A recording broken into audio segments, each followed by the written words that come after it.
Cuando los científicos conocen el pecado. Carl Sagan. El mundo, y sus demonios. Capítulo 16. El pensamiento del hombre, ¿hasta dónde avanzará? ¿Dónde encontrará límites su atrevida impudicia?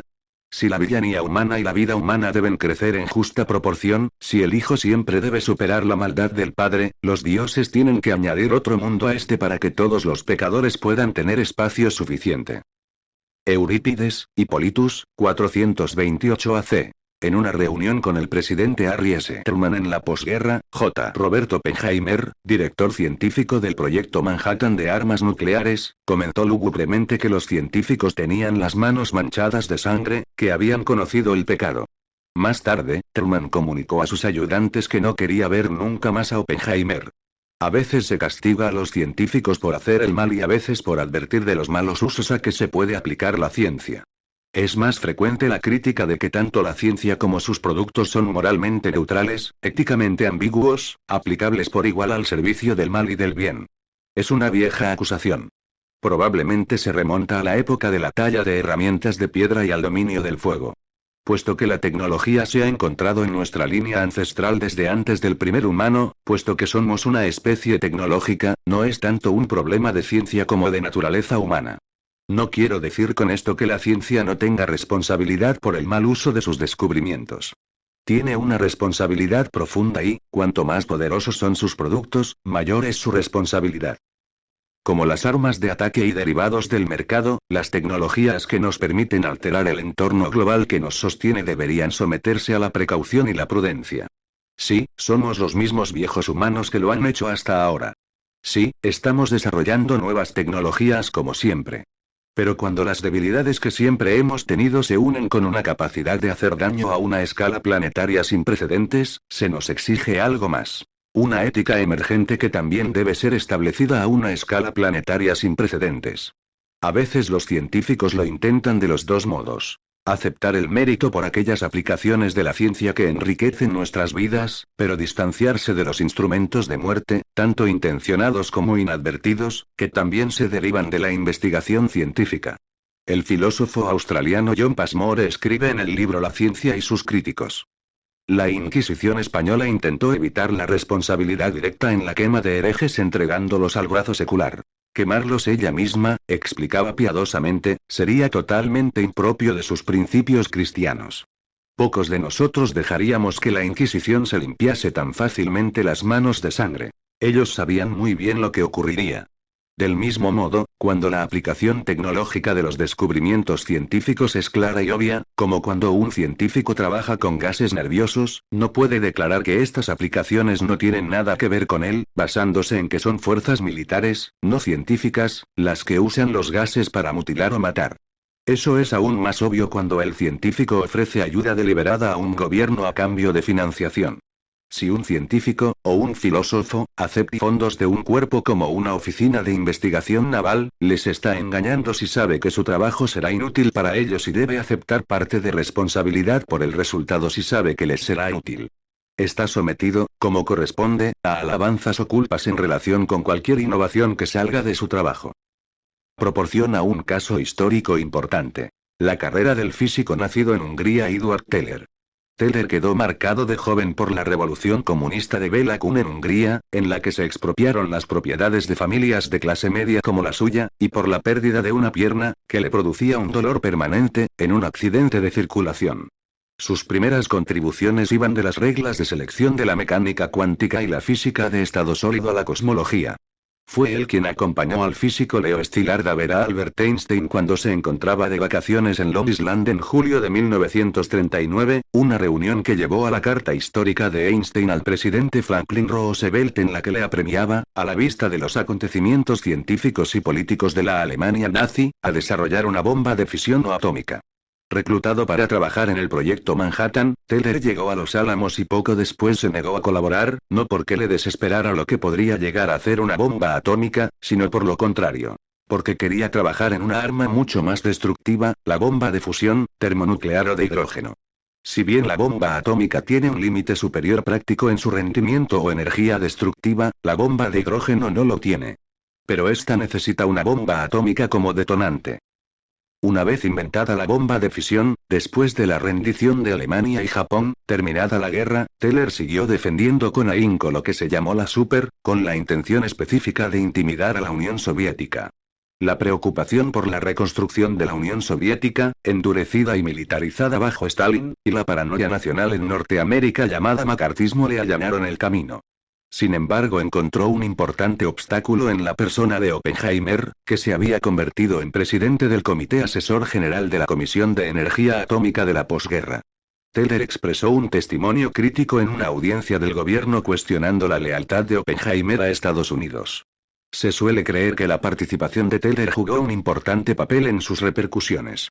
Aunque el comité de revisión no impugnó exactamente la lealtad de Oppenheimer, por algún motivo se le negó la acreditación de seguridad y fue apartado de la Comisión de Energía Atómica. Teller pudo emprender el camino hacia la super libre de obstáculos. La técnica de fabricación de un arma nuclear se suele atribuir a Teller y al matemático Stanislas Ulam. Hans Bethe, el físico premio Nobel que dirigía la división técnica del proyecto Manhattan y que tuvo un papel destacado en el desarrollo de las bombas atómica y de hidrógeno, atestigua que la sugerencia original de Teller era errónea y que fue necesario el trabajo de muchas personas para hacer realidad el arma termonuclear. Con las contribuciones técnicas fundamentales de un joven físico llamado Richard Garwin, en 1952 se hizo explotar el primer mecanismo estadounidense termonuclear. Como era muy poco manejable para llevarlo en un misil o bombardero, se hizo explotar en el mismo lugar donde se había montado. La primera bomba de hidrógeno verdadera fue una invención soviética que se hizo explotar al año siguiente. Se ha planteado el debate de si la Unión Soviética habría desarrollado una arma termonuclear si no lo hubiera hecho antes los Estados Unidos, y si realmente era necesaria el arma termonuclear estadounidense para impedir el uso soviético de la bomba de hidrógeno, dado el sustancial arsenal de armas de fisión que ya poseía entonces Estados Unidos. Las pruebas actuales indican que la Unión Soviética, incluso antes de hacer explotar su primera bomba de fisión, tenía un diseño realizable de arma termonuclear.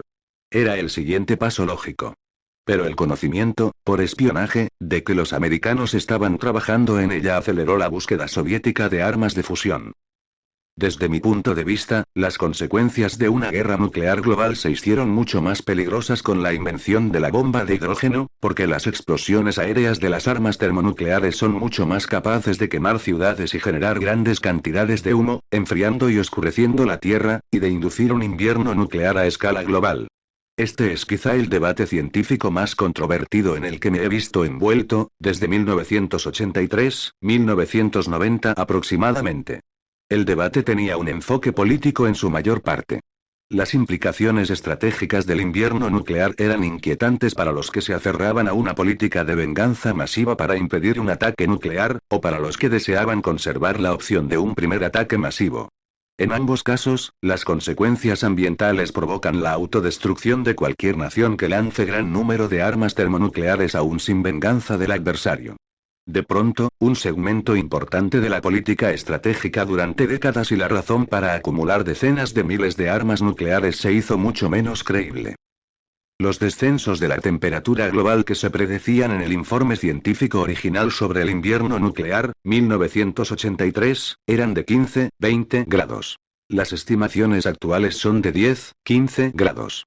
Los dos valores son correctos si se consideran las irreducibles indeterminaciones de los cálculos. Ambos descensos de temperatura son mucho mayores que la diferencia entre las temperaturas globales actuales y las de la última era glacial. Un equipo internacional de 200 científicos ha estimado las consecuencias a largo plazo de la guerra termonuclear global y ha llegado a la conclusión de que, con un invierno nuclear, la civilización global y la mayor parte de la gente de la Tierra, incluyendo los que están alejados de la zona objetivo de la latitud media norte, correría grandes riesgos, principalmente por hambre. Si alguna vez llegara a producirse una guerra nuclear a gran escala, con las ciudades como objetivo, el esfuerzo de Edward Teller y sus colegas en Estados Unidos, y el equipo ruso correspondiente dirigido por Andrei Sájarov, podría ser responsable de que se cerrara el telón del futuro humano. La bomba de hidrógeno es, con diferencia, el arma más horrible inventada jamás. Cuando se descubrió el invierno nuclear en 1983, Teller se apresuró a argumentar. 1. Que la física estaba equivocada, y 2. Que el descubrimiento se había hecho años antes bajo su tutela en el Laboratorio Nacional Lawrence Livermore. En realidad no hay ninguna prueba de este descubrimiento previo y hay una cantidad considerable de pruebas de que los encargados en todas las naciones de informar a los líderes nacionales de los efectos de las armas nucleares pasaron casi siempre por alto el invierno nuclear. Pero, si lo que decía Teller era verdad, fue una falta de conciencia flagrante por su parte no haber revelado el supuesto descubrimiento a las partes afectadas, los ciudadanos y jefes de la nación y del mundo. Como en la película de Stanley Kubrick Doctor Strangelove Teléfono Rojo. Volamos hacia Moscú, reservar la información del arma definitiva, de modo que nadie conozca su existencia ni lo que puede hacer, es completamente absurdo. Me parece imposible que un ser humano normal colabore sin reparos en un invento así, aun dejando de lado el invierno nuclear. Las tensiones, conscientes o inconscientes, entre los que se atribuyen el mérito de la invención deben de ser considerables. Sea cual fuere su contribución real, se ha descrito a Edward Teller como el padre de la bomba de hidrógeno. La revista Life publicaba en 1954 un artículo escrito con admiración que describía su determinación casi fanática de construir la bomba de hidrógeno. Creo que gran parte de su carrera posterior puede entenderse como un intento de justificar lo que engendró. Teller ha afirmado, y no es inverosímil, que las bombas de hidrógeno sirven para mantener la paz, o al menos impiden la guerra termonuclear, porque hace demasiado peligrosas las consecuencias de la guerra entre potencias nucleares. Todavía no se ha producido una guerra nuclear, ¿no es así? Pero en todos esos argumentos se asume que las naciones con armas nucleares son y serán siempre, sin excepción, actores racionales, y que sus líderes, oficiales militares o de la policía secreta, nunca se verán afectados por ataques de rabia, venganza y locura. En el siglo de Hitler y Stalin, esta idea parece cuando menos ingenua.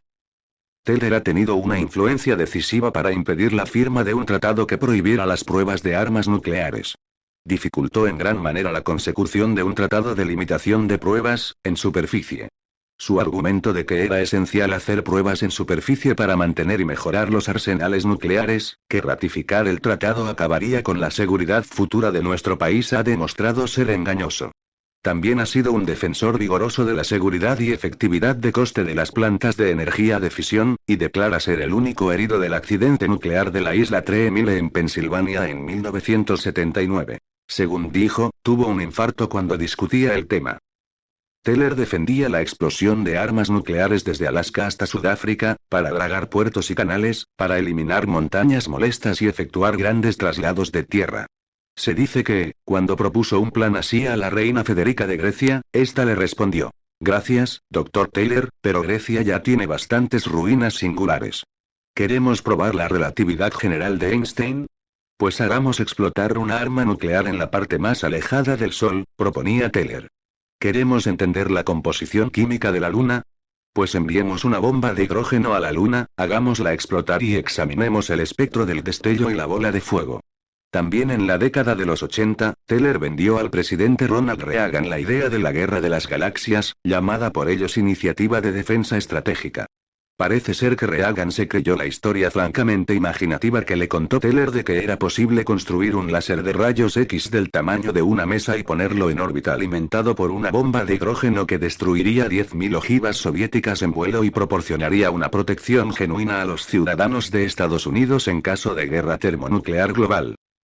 Los apologistas de la administración Reagan afirman que, a pesar de las exageraciones sobre su capacidad, algunas intencionadas, la iniciativa de defensa estratégica fue la causa del colapso de la Unión Soviética. No hay ninguna prueba seria que fundamente esta opinión. Andrei Sájarov, Evgeny Belíjov, Roald Sadev y otros científicos que asesoraban al presidente Mikhail Gorbachov dejaron claro que si Estados Unidos seguía adelante con un programa de guerra de las galaxias, la respuesta más fácil y segura de la Unión Soviética sería aumentar el arsenal existente de armas nucleares y sistemas de lanzamiento. En consecuencia, la guerra de las galaxias habría aumentado y no reducido el peligro de guerra termonuclear. En todo caso, los gastos soviéticos en defensa con base en el espacio contra los misiles nucleares norteamericanos eran relativamente insignificantes, de una magnitud nimia para provocar el colapso de la economía soviética. La caída de la Unión Soviética está mucho más relacionada con el fracaso de la economía planificada, la conciencia creciente del nivel de vida de Occidente, la extensión del desafecto por una ideología comunista moribunda y, aunque él no pretendiera un resultado así, la promoción por parte de Gorbachov de la glasnost o apertura. 10.000 científicos e ingenieros norteamericanos declararon públicamente que no trabajarían en la Guerra de las Galaxias ni aceptarían dinero de la Organización de la Iniciativa de Defensa Estratégica. Eso da un ejemplo de la extensión y valentía de la negativa de cooperación de los científicos, a un coste personal concebible, con un gobierno democrático que, al menos temporalmente, se había desviado de su camino. Teller también ha defendido el desarrollo de ojivas nucleares penetrantes, para poder alcanzar y eliminar centros de comandos y refugios bajo tierra de los líderes, y sus familias, de una nación adversaria, y de ojivas nucleares de 0,1 kilotones que saturarían a un país enemigo y destruirían su infraestructura sin un solo herido. Se alertaría a los civiles por adelantado. La guerra nuclear sería humana. En el momento de escribir estas líneas, Edward Teller, todavía vigoroso y con unos poderes intelectuales considerables a sus 80 años, ha montado una campaña, con sus contrafiguras en el establishment de armas nucleares de la antigua Unión Soviética, para desarrollar y hacer explotar nuevas generaciones de armas nucleares de largo alcance en el espacio a fin de destruir o desviar asteroides que podrían encontrarse en trayectorias de colisión con la Tierra. Me preocupa que la experimentación prematura con las órbitas de asteroides cercanos pueda implicar peligros extremos para nuestra especie. El Dr. Teller y yo nos hemos reunido en privado. Hemos debatido en reuniones científicas, en los medios de comunicación nacionales y en una sesión a puerta cerrada en el Congreso. Hemos tenido importantes desacuerdos, especialmente en lo relativo a la guerra de las galaxias, el invierno nuclear y la defensa de los asteroides. Quizá todo ello sea la causa irremediable de mi opinión sobre él. Aunque ha sido siempre un ferviente anticomunista y tecnófilo, cuando repaso su vida me parece ver algo más en su intento desesperado de justificar la bomba de hidrógeno diciendo que sus efectos no eran tan malos como se podría pensar. Se puede usar para defender al mundo de otras bombas de hidrógeno, para la ciencia, para la ingeniería civil, para proteger a la población de Estados Unidos contra las armas termonucleares de un enemigo, para librar guerras humanas, para salvar al planeta de riesgos aleatorios del espacio. De algún modo, quiere creer que la especie humana reconocerá las armas termonucleares, y a él, como una salvación y no como su destrucción. Cuando la investigación científica proporciona unos poderes formidables, ciertamente temibles, a naciones y líderes políticos falibles, aparecen muchos peligros. Uno es que algunos científicos implicados pueden perder la objetividad. Como siempre, el poder tiende a corromper. En estas circunstancias, la institución del secreto es especialmente perniciosa y los controles y equilibrios de una democracia adquieren un valor especial. Teller, que ha prosperado en la cultura del secreto, también la ha atacado repetidamente. El inspector general de la CIA comentaba en 1995 que el secreto absoluto corrompe absolutamente. La única protección contra un mal uso peligroso de la tecnología suele ser el debate más abierto y vigoroso. Puede ser que la pieza crítica de la argumentación sea obvia, y muchos científicos o incluso profanos la podrían aportar siempre que no hubiera represalias por ello. O podría ser algo más sutil, algo constatado por un licenciado oscuro en algún lugar remoto de Washington, D.C., que, si las discusiones fueran cerradas y altamente secretas, nunca habría tenido la oportunidad de abordar el tema. ¿Qué reino de la conducta humana es más ambiguo moralmente? Hasta las instituciones populares que se proponen aconsejarnos sobre comportamiento y ética parecen plagadas de contradicciones. Consideremos los aforismos. No por mucho madrugar amanece más temprano. Sí, pero a quien madruga Dios le ayuda. Mejor prevenir que curar. Pero quien no arrisca, no aprisca. Donde fuego se hace, humo sale. Pero el hábito no hace al monje. Quien espera desespera. Pero mientras hay vida hay esperanza. El que duda está perdido. Pero el que nada sabe, de nada duda. Dos cabezas son mejor que una. Pero demasiada gallina malogra el caldo. Hubo una época en que la gente planificaba o justificaba sus acciones basándose en esos tópicos contradictorios. ¿Qué responsabilidad moral tienen los autores de proverbios? ¿O el astrólogo que se basa en los signos del sol, el lector de cartas del tarot, el profeta del periódico sensacionalista? Consideremos si no las religiones principales. Miqueas nos exhorta a obrar con justicia y amar la piedad. En el Éxodo se nos prohíbe cometer homicidios. En el Levítico se nos ordena amar a nuestros vecinos como a nosotros mismos. Y en los Evangelios se nos urge a amar a nuestros enemigos. Pensemos sin embargo en los ríos de sangre vertida por fervientes seguidores de los libros en los que se hallan esas exhortaciones bien intencionadas.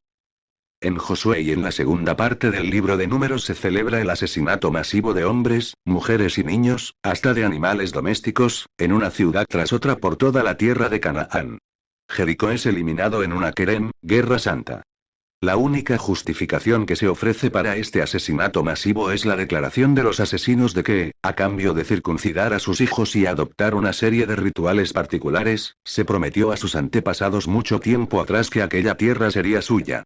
No se puede encontrar ni un asomo de autorreproche ni un murmullo de inquietud patriarcal o divina ante esas campañas de exterminio en las sagradas escrituras.